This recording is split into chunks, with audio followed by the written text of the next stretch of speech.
Tu es avec Joseph Kabila. Abala yo me bobo tate. Mwana liboso mwana Eric Lenge. Oya mwasi. Yami balaza mwana Zakari Baba Baswe. Lelo na âge na yo. Oza sous na période ouara. J'assume ce que je dis. Na âge na yo. Peshanga. Makango. Aza mwasi na yo. Oza bisexuel Olivier Lembe. Mbemba a totalement raison. Joseph Kabila n'a rien à voir avec la République démocratique du Congo, notre pays. C'est un pur produit du Rwanda. Et les preuves sont là. D'abord, en 2001, juste après l'assassinat de son soi-disant père, il est allé festoyer avec les ennemis du Congo. Ceux-là même qui ont détruit notre pays. Les Occidentaux, les Rwandais et les Ougandais. Et jusqu'à aujourd'hui, personne ne sait qui a vraiment tué Laurent Désiré Kabila. Une coïncidence, j'en sais rien. Ensuite, regardez son bilan. 18 ans au pouvoir, plus de 10 millions de morts. Notre pays est devenu la capitale mondiale du viol et lui, il n'a jamais rien fait pour protéger son peuple. Pire encore. Joseph Kabila Aboma Sama Kaputu, Joseph Kabila Aboma Katumba Mwanke, Bino Bandeko na biso ba Congolais d'origine. Pour Mbongo Bapesi na Olivier Lembe. Elle est mariée, mais elle est devenue femme seule pendant 6 ans. On ne la voit pas avec Joseph Kabila. Cette femme seule a joué un rôle Yamabe. Ba autorité Boyebi. L'enterre, façon na bino bozo kambamboka. Ezo salake banguna bazo profiter. Photo lobaka. Ngolé, o ezo leka. Na likambo etali maloba ya mwana mboka Jean-Pierre Bemba Gombo Igwe na oya lobaki ete Joseph Kabila azali Rwandais eza likambo kokamwa te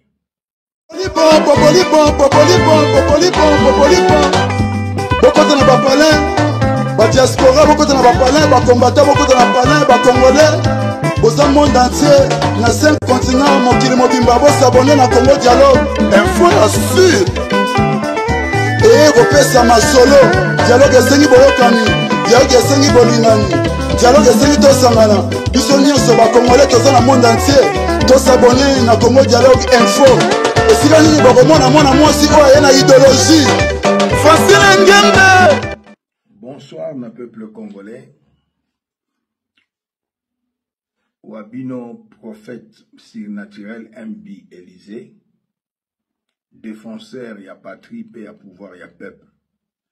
Leleza mokolo ya yenga, yenga ya suka ya sanza ya mars 2025. Na ye po bato mingi, bobenginga, na moni ke bino bobenginga bokoti na distraction. Bobosani ete bitumba eza na mboka na biso. Malgré résolution 2773, Bamindele baza toujours sima ya Rwanda pona koboto la mboka na biso kokwesa régime ya peuple. Peuple congolais o ezoleka na likambo etali maloba ya mwana mboka Jean-Pierre Bemba Gombo Igwe na oya lobaki ete Joseph Kabila azali Rwandais eza likambo kokamwa te.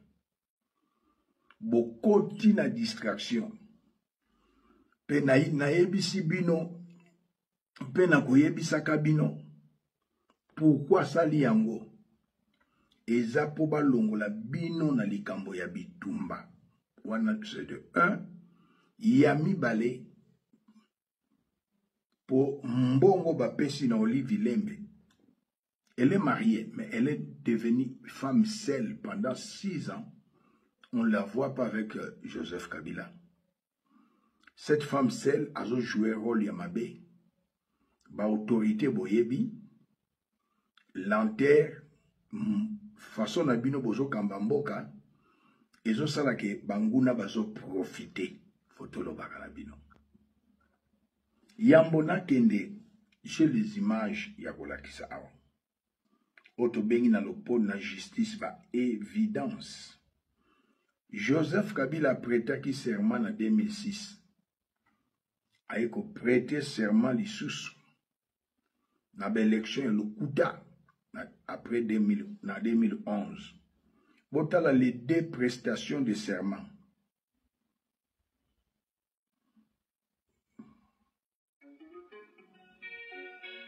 Eza mawa.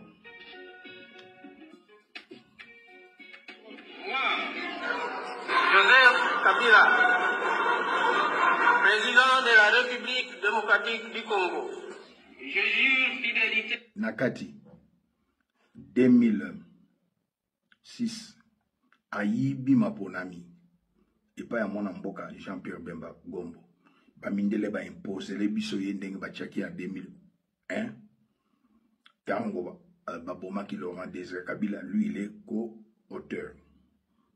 Alobi Nini Tolanda Yango. À la nation. Moi, Kabila Kabange Joseph.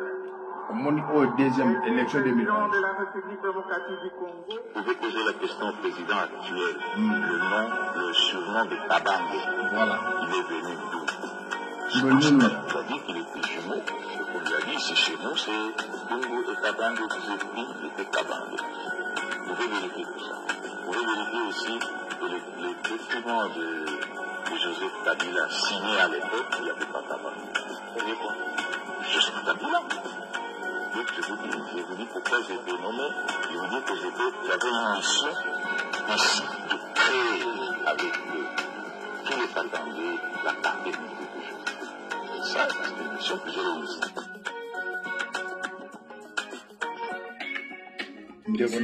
Ndeko na biso akufa baboma ye na Joseph Kabila. Joseph Kabila boma Kyungu, Joseph Kabila boma Sama Kaputu, Joseph Kabila aboma Katumba Mwanke, bino bandeko na biso ba Congolais d'origine katangaise, bozui un étranger, bokomisi katangais, ndenge bozwaki un juif zambien, bokomisi congolais, pourtant Soriano Moïse Katumbi n'a rien de congolais. Peuple congolais to vanda na likambo mingite. Tozana bitumba. Mwana ya Museveni abotama na Tanzanie, papa na ya boma Museveni aboma mama ya mwana ya général Ilelo akima kinamboko yo Mozambique. Un enfant bâtard. Museveni n'avait pas épousé sa mère est déjà morte. Alobi a kosenga na papa na ye permission à kota nyamboka na biso. Azana makoki ya koboto la Kisangani. Na yo kite gouvernement na biso.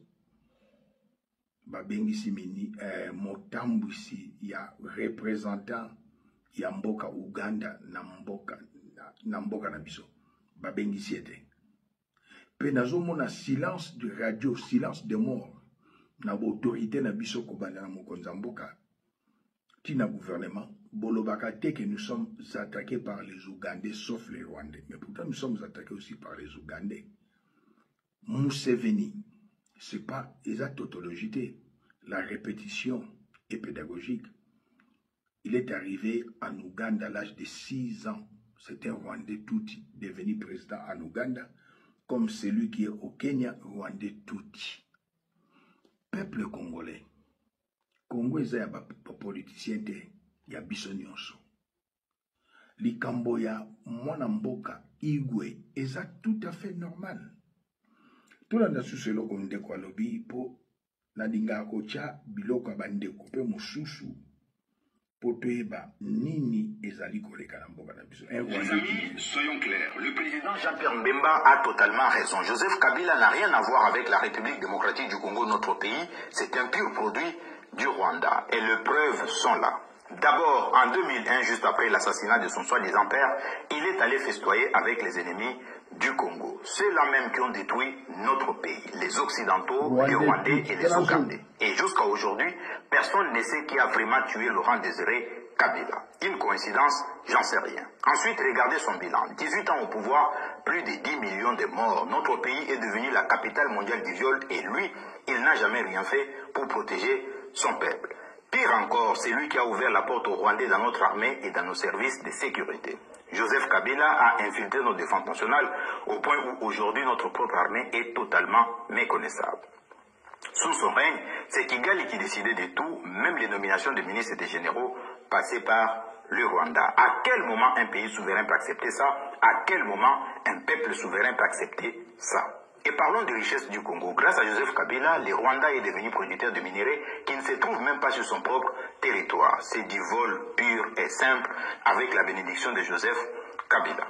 Alors, qu'on soit d'accord ou non avec le régime de Tshisekedi, glorifier Joseph Kabila comme l'a fait le président Jean-Marc Kabund dans son interview, en le présentant comme un homme important pour la République démocratique du Congo, c'est non seulement une insulte à la mémoire des millions de morts, mais aussi un mépris total pour les victimes de son régime, tels que Floribert Chebeya, Arma Tungulu, Rossi Mukendi, Thérèse Kapangala et tant d'autres. Oublier ou minimiser les souffrances qu'il a infligées à la nation congolaise, c'est trahir l'histoire et manquer de respect à tous ceux qui ont payé les prix forts pour la liberté et la justice. Ce que le président Jean-Marc Kabund oublie, c'est que son allié Joseph Kabila a laissé derrière lui un pays sans armée, une jeunesse abandonnée à elle-même et des Koulouna qui, sous son régime, sont passés des petits enfants innocents à de jeunes livrés à la rue sans avenir. Moi, j'ai dit qu'il faut une loi pour interdire toute apologie de Joseph Kabila, comme en Europe avec Hitler. Parce que défendre Joseph Kabila aujourd'hui, c'est être complice de la destruction de notre pays. Réveillez-vous les amis, Kabila n'a jamais été des nôtres et les vrais patriotes doivent le dire haut et fort. Bravo au président Jean-Pierre Mbemba pour avoir dit une vérité incontestable. Cette déclaration marque un point crucial pour l'histoire et servira de repère pour les générations futures. Il est essentiel que la mémoire collective retienne ces faits afin d'éviter les erreurs du passé et de bâtir un avenir plus juste pour la nation congolaise. Merci de nous avoir suivis. C'était Platini Chimpompo, professeur du militantisme patriotique. Merci beaucoup, Ndeko Platini Chimpompo. C'était patriote comme moi. Congo Tolingana, Petolinga Mabele. Ko Loba, Ko Kumisa, Hippolyte Kanambe, alias Joseph Kabila, c'est un crime.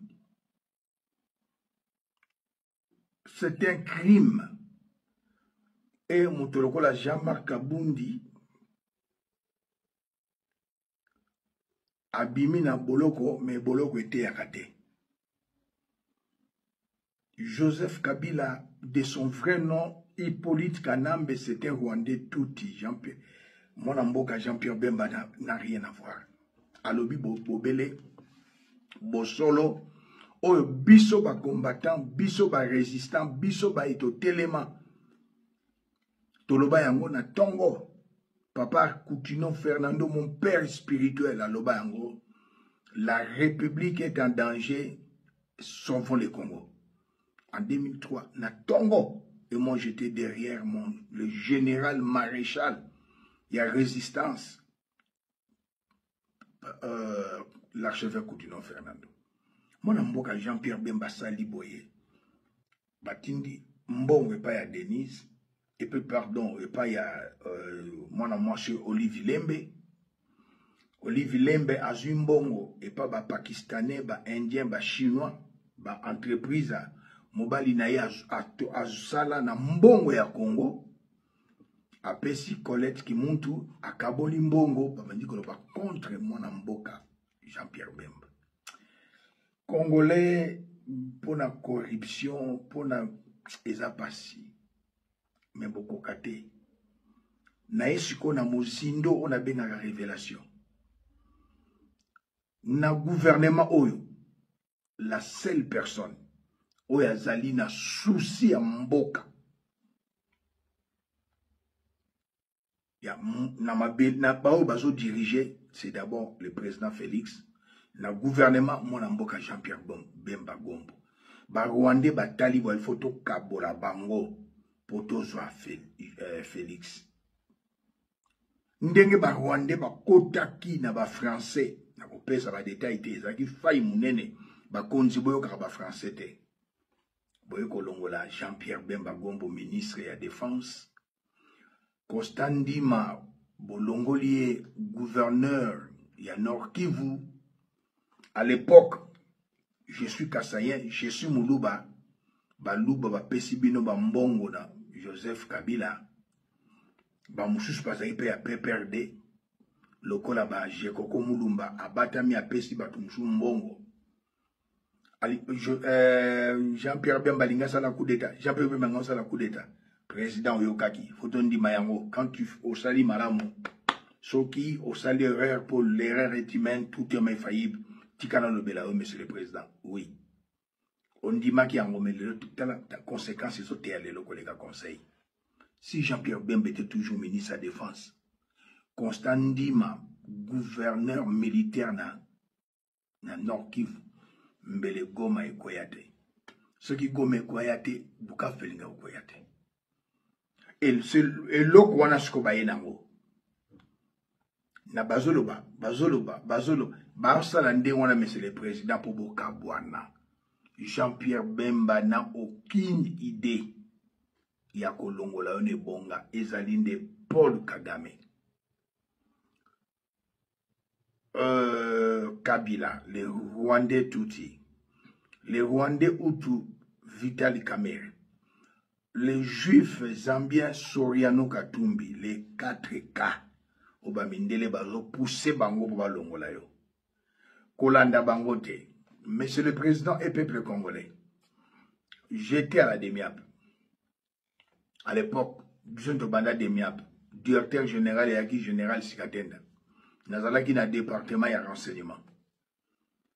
Batindi Biso na Matadi, bataillon ezalaki na ville Matadi, Matadi comment dire, plutôt province Matadi ezalaki na Mokambite, comment dire, Kokamba province à Matadi. Yaba Congo plutôt, et moi j'étais à Matadi na port. Le numéro 1 à Demiap, c'était moi, avec l'autre frère qui est déjà mort, Freddy Okunji Konjo. Azalaki na PPRD ba Bomaye. Qu'est-ce qui s'est passé? Plan nini basalaki na ba Rwandais pour na ko boma Laurent Désiré Kabila. Monsieur le Président Yoka, peuple congolais Yoka. Général Sikatenda était comme un ami à Laurent Désiré Kabila. Les jeunes ici, Arsène Massassou, à Banarova, na résidence officielle, il y a Papa Moleka, na Montfléry, na équipe nae. James Kabaré, bébé Ozo Bangaï, mais Massassou Banay Kobangité, et James Kabaré avait peur de Massassou. Aeba qui est Massassou. Va utiliser les Rwandais touti. Joseph Kabila a comme ça. Laurent Désiré Kabila Massassou alinga salo coup d'état. Na naïveté wana. Apesi ordre bakangi Massassou baboma na Poetou na Joseph Kabila. Couloir efungwami. Deuxième couloir, le même Joseph aye koyebisa sous Laurent Désiré Kabila. Balingi basala yo mabe. Na général Sikatenda Mokonza Demiap, comme c'était un ami Bozoye Akena Kindu na mboka na ye. Couloir etikali vide, babomaye. Bakosi Rachidi, abomi Mokonza mboka, nyonso c'était du mensonge. Ndenge balingi bakabola yo na Jean-Pierre Bemba. Bamoni Jean-Pierre Bemba ndenga tamboli pona recrutement ya bilenge na armée. Bamoni Jean-Pierre Bemba ndenga yi abunda na bango. Il fit un chef rebelle, Ayebi RCD Goma Ndengezali. Alors, Kozanga, Jean-Pierre Bemba à votre côté, Ezali Kama. Naebi mode opératoire yaba Rwandais touti. Monsieur le Président, Ndekwa Uchikoleka Alobi, Ndengeba Joseph Aboma armée, Aboma service à renseignement. Même éducation, 10 millions de morts, des femmes violées, peuple congolais. Ce qu'on veut soutenir Moutoyo, c'est un crime. Qu'on soutenir Joseph Kabila, c'est un crime. Et à toi, Joseph Kabila, les Rwandais tout au son pays n'abisoté. Si l'histoire se répète, mais elle ne se répétera pas avec toi. Au son pays n'abisoté. Ozana Batuno na Kachamboka, même na présidence. Anthony Kinzo, le dirkab ya chef de l'État, Rwandais tout bakosi mouchi, et comment on a 41 ans. Sur le vérité, botindi batba finga. Les chiens à bois, la caravane passe. Na temps tous allaki na 2011, na combat. La période de 2011. So ba bengi mutu collabo il est que le ba fini katana mama na yo. Lelo so ba bengi o Rwandais batu mingi baza kumona mitema passe. Mende ko so za Rwandais ndema Joseph Kabila. Même oyo Rwandais touti Kachantale engagé en 1998 Nandeko Morning Star azalaki na DGM ba engagé yo na DGM. Une partie de ta vie, les canaux Lubumbashi. Au Vana et pas un auditeur militaire Mukelenge. Na loba, te na pesa ba détail. Mais comment on a jeko kwa tomboki. Aza Rwandais te. Aza Mushi. Ata na ndoto. Moutako changer ngambo azalité. Peuple congolais. Service à liboso et à renseignement et à immigration.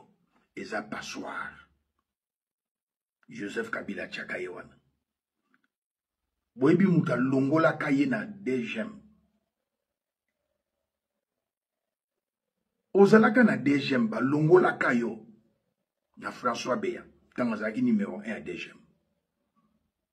Ozo koteka ba faux visa. Na yo jeko na jekoko bozo tindika ba na poto na bangulu. François Beya bengani. Fatia zui pouvoir ba eba sonkisio.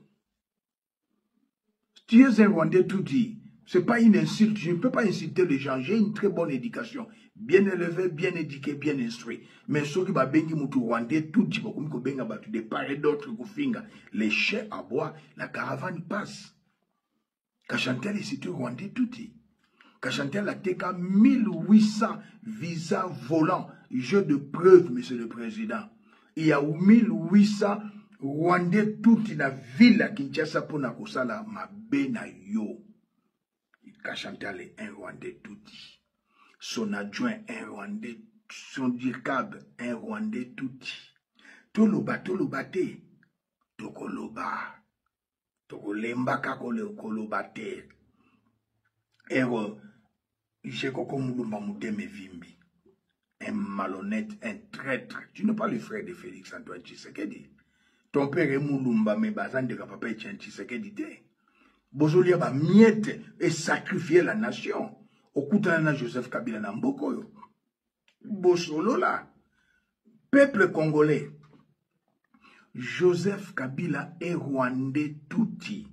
L'un des fils de Joseph, de Laurent Désiré Kabila. Aloba ki na bino mikoleleki. Nazongi la chaye. Kongola bossa na makambo mbangu. Congolais pour na bossa na makambo bossa na kambangu. Etienne Tshisekedi. Etienne Tshisekedi. C'est une naïveté de notre part. Tout va avec mon toit, c'était Rwandais. Joseph Kabila. Naloba, tu vas comprendre kakate. Na c'est pas pour comment comprendre les lots. Tu dois changer le langage. Il n'a aucune goutte de sang congolais dans ses veines. La première des personnes, il faut pas kanga on a Congo na biso. Eza Sifamanya. Sifamanya ndima ki Joseph Azamona naï. Oh, Joseph Azamona Sifamanya te. La haute trahison. Il faut pas kanga ye. Dans la justice congolaise, il faut dans les Cambouana, Joseph Assala, non seulement l'usurpation, il y a affiliation à la famille Kabila, non, il a fait l'usurpation d'identité. Ça mérite une arrestation, ça mérite un procès, il faut pas kangayer. Si Famanya, il faut attendre, si Famanya Joseph, comment si Famanya pouvait être la mère de Joseph pendant que Joseph a voté à 71, n'est-ce pas frère? Oui. A voté à 71. Or, dans 71, si Famanya, Azaï Mossa Rwanda de Kabila. Bazali na Zamba. Na 71 si Famanya, Aza Mwasi ya Michel Lokoma. Yoka. Azaki Emakiza comme on le disait Kabila. Na 71. Donc, je vais faire en 71. Ce que Aza Mwasi si Famanya, il faut Aza Mwana. So je faisais Mwana si Famanya, il faut Aza Mwana. Il faut Aza Mwana Michel Lokoma. Na 71, je vais faire en 71. Na 1984, avant la guerre de Moba 1, parce qu'il y avait Moba 1 et Moba 2. 84, puis 87. Dans 84, Laurent Zekabela a dit ses amis, Ildefonse Masengo et Michel Okoma. Bakende à Nord Katanga, Batala, sensibilisation, par jeunes, pour voter dans le mouvement. C'était avant, pour attaquer Moba. Neba Kanga Bango, Bakanga Michel Okoma, na Ildefonse Masengo. Baboma Ildefonse Masengo. Mais Michel Okoma, Akutana officier, wana, de Mobutu, il était de sa tribu. À protéger. Il défense, pardon, Michel Okoma n'est plus rentré dans les maquis.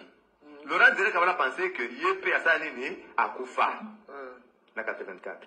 84 va échouer, 87 Namoba 2 va échouer, basons en Tanzanie. C'est alors que Joseph Laurent Désiré Kabila prendra si famanya na ndako na Tanzanie. Ndiye akomi compagnie na ye. Comment Joseph Ozalamwa na Michel Okoma? Babota kimani. Banal. Laurent Désiré Kabila. Toro bana langue nini?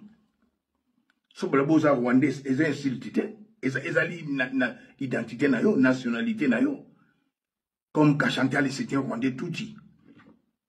Batumité malero e vimbi. Ote, te so bolu boza asa bosali mabe ya nini? Kachantal est rwandais touti. Vitel Kamerhe est rwandais outu. Ce sont les étrangers au Bazobundisa régime. Il y a peuple. Ce sont les étrangers au Bazobundisa RDC. Les Moïse Katumbi. Les Lona France. Je connais un ami.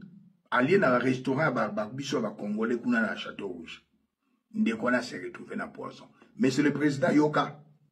Peuple congolais Yoka. A lobby bien que Aliaki na restaurant tel na autant on a comboté. Tout ça une investigation. Qu'est-ce qui se passe? PPRD Joseph Kabila ba komi ko pesa na banganda mususu na Paris Mbongo. Pona ko boma peuple congolais ndeko ozana restaurant ozana nganda. Mbongo ba pesa combien? La vie humaine est sacrée. Po boma muninga na yo. Baloba nini ke bataille de pes ba komiko boma ba congolais na diaspora. Tout ça c'est Joseph Kabila. Ayaki na mboka na biso même pas avec un euro. Mais lelo yo akomi ko sala babiloko yo yako banganda au lieu na nganda na Château Rouge. Moto aza ko servir yo kanga ye photo na biloko na yo. Soki ba retrouver na poison aucun na justice vitale sika na liaki mutango yeyo ba poursuivre. Et si to fongoli masolo na bino bozana nganda bino nyonso te quelques-uns même ndeko wana restaurant aliaki toyebi mais neti makambo na justice to melami to tikinano to sali pose to zolanda tala monsieur le président renseignement fouti renseignement et koufa à partir de Joseph Kabila. Si les lots renseignements à Mboke Zalakate, Moutouna Kotela qui est conseiller, envoyé spécial, il y a Trump, nous sommes dans un simple sénateur, bah côté lui au Ndako, bah est na bureau yambiye, après sur la lettre théo Trump a tindaki. Le président zani na sécurité te. Toye na Gabi, Kabiri Kize, Rwandais Touti. Babata maganasima ba tribi mouche. Pourquoi? Ce qui va lobby boy aller battre. Bo finga. Mais nga depuis 2011 ba finga na kondate na changeate. Na zwa ba menace ndenge na ndenge kamera tinda batu na 2013 babo manga ba kokate. Joseph Kabila tindaka na 2012 zombie soi-disant chef coutumier azana lignée ya ba chef coutumier te mokonja un aventurier dans l'accès de nos vidéos. Donc ba oboye na ngusiko na pokwa ngana mona makambo mine na tongo nazakunate. Les chiens aboient, la caravane passe. On répond les imbéciles par le silence. Peuple congolais Kozala Rwandais comme insulte. Joseph Kabila tcheba batterie nyonso en marche. Pour baka akabola, mais c'est le président na mwana mboka Igwe. Président soko kabon na Igwe, bakote liondenge bakote la ki Laurent Désiré Kabila. Laurent Désiré Kabila balobela ki na mwenze Congolo, Non, il est bien sécurisé. De lo mwenze Congolo azabi. Laurent Désiré Kabila aye baki baso linga babo maye. Négligence naïe.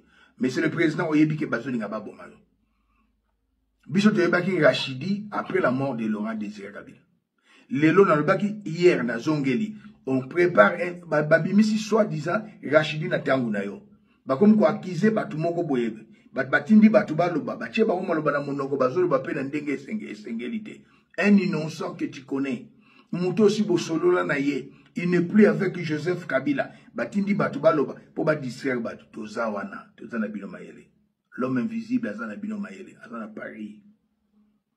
Mokonza mapinga PM aza na kin bakonzi biso nyonso ya réseau d'intelligence privée toza na bino mayele. Na travers kanga moko te na travers na réseau. Soi-disant Rachidi oyo moni mokonzi te. J'ai énuméré les 7 ennemis de Félix Antoine Tshisekedi. Na extérieur comme na intérieur. Je ne peux pas changer. Il n'a qu'à changer. On a pris la vérité. On a qu'à répéter en côté la vérité, les 7 ennemis. Il y a le président Félix Antoine Tshisekedi. Ils sont là, monsieur le président. Oyebi en conscience, ne yebi ke balingi ba boma yo. Yo zana mode opératoire na yo. Bango pe zana mode opératoire na bango. Qui va gagner? Mode opératoire ya nzambe ratakate. Ya yo pe koko rate bazuyo. Tozana prière, oui. Moïse, il était le choix de Dieu. Nzamba Bengaye a résisté à quelle Égypte? À quelle Égypte? A bimisi bana Israël. Mais Nzamba lobi na ye lobana di banga ma yebima. Ya betin c'était. À côté de promesse, monsieur le président. Mais les flatteurs, pasteurs, les flatteurs, pro fachi. Te, asa Nzambe, asa Nzambe, asa Nzambe. Oh, aidina zangi pe Nzambe, tiko lega fachi ya kufani. Hein? Aïdina Bala, les grands patriarches, Asara Babiloko Minene, Akufa, avant Pen, Akenda. Les grands patriarches évangiles, na Nigeria, Akenda. Jean-Jacques Vernon, Akenda. Mais monsieur le président, vous avez flatté au monde Nzambaza yo. Mais Azala na yo, akuto na kati na obéissance, akuto na kati na ba principe, otozolo banao tchana misala, kisangani ya mwana. Ce que pour y, monsieur le président, Zama Bemingi. Olongi, oui, na front diplomatique, Mexico, na armée. Joseph a zo cascadé, ba mbongo, a zo peso livre lembe. Ba zo pesa ba journaliste. Mais président là, on est zangi. Ba communicateur, ba zanakini. Ba zo ba libanda mboka. O choisir mutu moko pese mbongo. Aba ba mbe ba loba. Ce que ba tchelibaya yo ba communicateur na ba tchelibaya ba lobby ba communicateur no ba lobby ba solo ba mok na ndenge na ye mais oya bango ba za organisé monsieur le président tamu yango yo ososola o ba solo balingi ba kabolona Jean-Pierre Bemba ndengo longola ka ministre de la défense Constant Dima mais c'est présent na kanisi et lo kwane c'était yo conséquences on doit ba comité na ba walikale ba komi bazunga ba komati na kisangani alors ce qui monsieur le président bazeur ko koso que Jean-Pierre Bemba linga asalo coup d'état pe na Congo basala coup d'état avec base arrière donc tu es mangamba service tu es mangamba intelligence base arrière ezanini ya Jean-Pierre Bemba il est votre frère Boza Moussapina Dinzaka. Jean-Pierre Bemba vous aime. Élection il avait combien de députés? A sacrifié Vinaye, parti politique naye, car Poyo Bima président. Mais a eu bakou boni, ba déception boni Jean-Pierre Bemba. Aza Moutouan. A eu ba déception boni Thibaut que nous bambé ministre de transport. Et au sein de Jean-Pierre Bemba, ministre de transport. Monsieur le président, tu lobé là, tu pèses par rapport, et pas général Sikadenda, à Ebisa, Laurent Désiré Kabila. Et si Babi Monsieur Léo Rachidi a tant yo, yo n'a no koufité. Dans la vie chrétienne, monsieur le président, l'homme a sa part, Dieu aussi a sa part. Peuple congolais n'a qu'à ici dit qu'en voit étranger oyo Joseph Kabila, les Rwandais touti, pour taliba vidéo.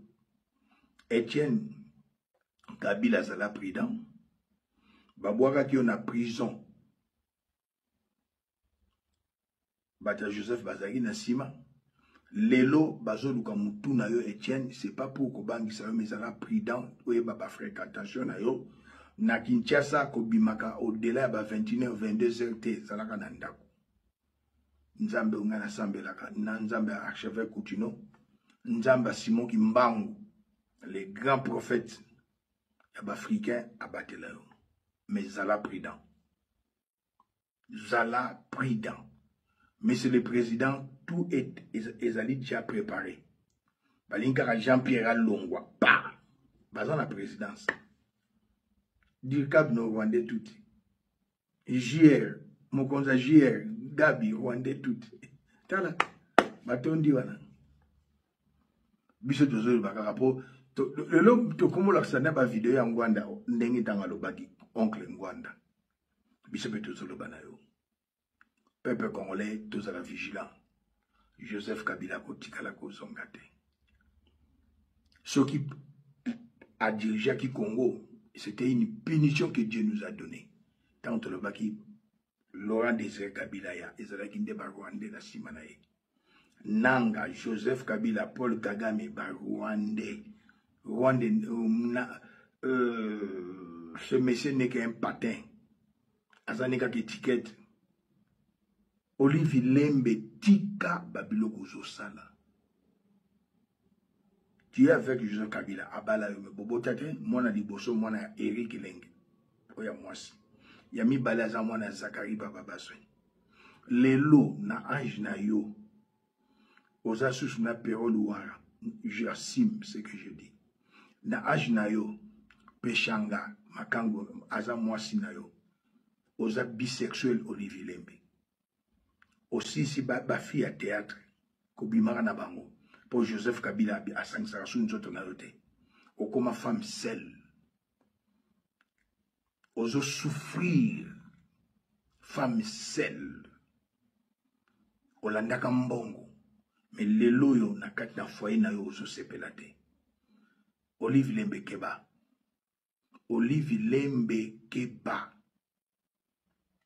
Olivier Lembe Keba na ba fille à théâtre na ba ya mibali mususu bakenda batika mabele Olivier Lembe lelo yo komi na mwana mbali olisusu Perol Ouara pas même 6 mois azu mukanda eza facilité Moïse Katumbi azu avocat tout ça azu mukanda na Frank Diongo ba pesi ndaku na province na yebi esika ozova na la province.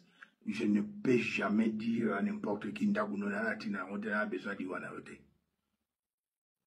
Malgré aux hôtels, mais la Mokonzambo, Canada, Benaninga Makila, Muketanga, Tenarotani, Sarapamote.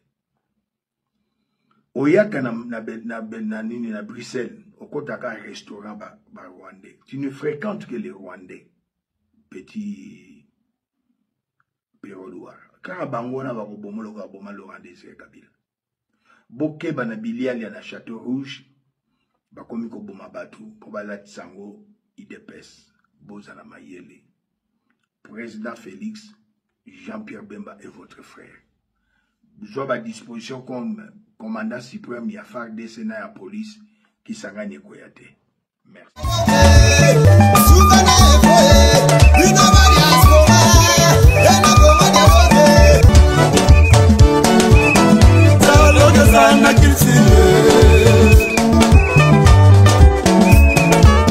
Oye na société ba société belé boyoka nesate tokoma na ba foyer ndenge moko papa na maman dialogue esate ekoma lobi mwana bimi faser akimi ndaku mwana komi na balabala mwana kongola na wenze pour nini dialogue esate na ba foyer